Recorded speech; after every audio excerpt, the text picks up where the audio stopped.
Merci, mon cher collègue. La parole est à présent à Madame Morin-Desailly.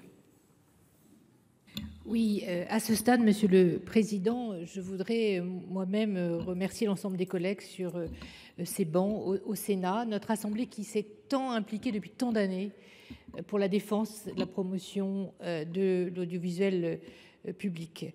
Et je suis heureuse que ça se conclue voilà, de façon très positive ce soir, parce que réellement, il y avait urgence. C'est Nathalie Sonac, ex-conseillère au CSA, qui parle d'urgence démocratique.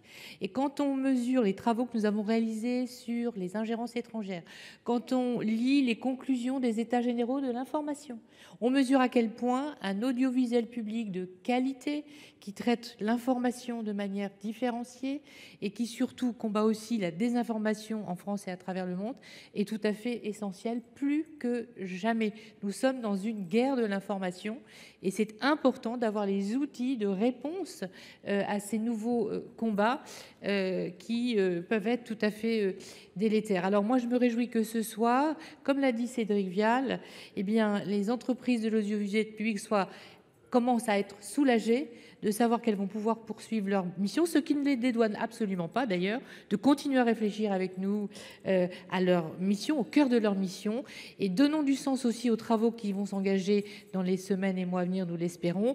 Il faut donner du sens à cette réforme. C'est avant tout le sens des missions de l'audiovisuel public, quels moyens on leur donne et quelle organisation on optimise pour qu'elles puissent porter cette mission de manière satisfaisante. Je vous remercie.